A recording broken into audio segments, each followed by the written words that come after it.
It was just a normal day. Waking up, it was a Saturday, so I mean, going to work all day, and then we decided we were gonna have some friends over, celebrate her birthday, even though it was a few days late.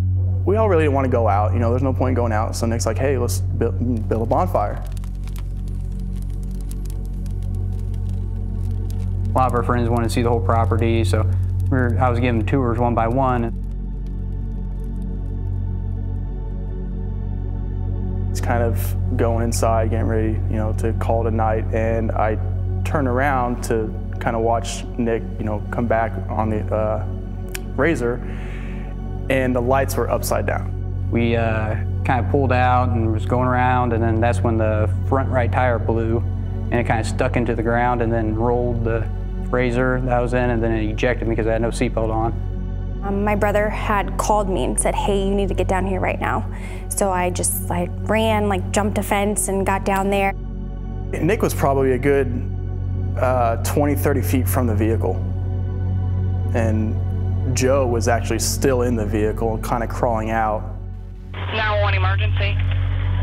When I went to get up and I couldn't get up, I couldn't move my legs, and then that's when I knew something was wrong, so I kind of laid back down and caught my breath because I really didn't know what was going on. And then about 30 seconds later, I tried to get up again, and it didn't work, so I knew something was really wrong, and that's when everyone started kind of getting a little nervous.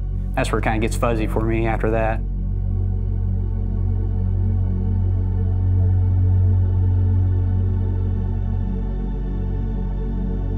They went back into the waiting room, and I stayed back there.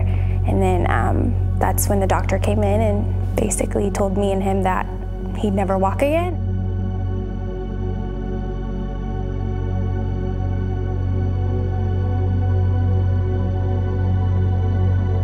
We walked into the hospital, and all Nick's friends had already convened into the waiting rooms.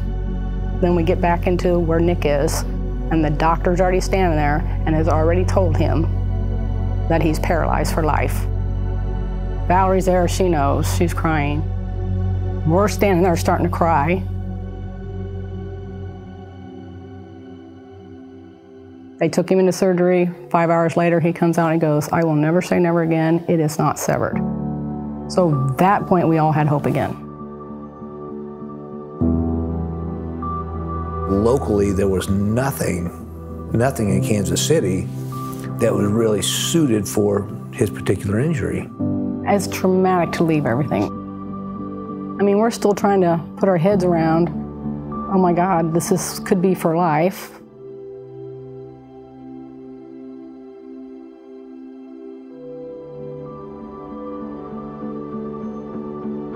Unfortunately, Nick's story isn't an unusual story. There's in the range of 100 patients every year that have to leave town for their rehabilitation. They go to Chicago, and they go to Denver, and they go to Nebraska. They pick up their families and they leave their jobs. I mean, there's so many people that just can't do what we did. And that's what breaks my heart, is what I think about somebody in our situation without the resources. It'd be tough. St. Luke's saw the opportunity to build a world-class facility that would allow patients to receive world-class care close to home. We put people at risk if we are not able to take care of them in our community. What this will be is a place that will have different technology, innovative technology, focus on growth and continuous advancement of the robotics in the facility. One-on-one therapy for every patient. Large outdoor space, 11,000 square feet of outdoor space. We will have real-life areas that patients can work on, real-life activities. As a team, we are extremely excited to be able to bring this world-class facility to a world-class city.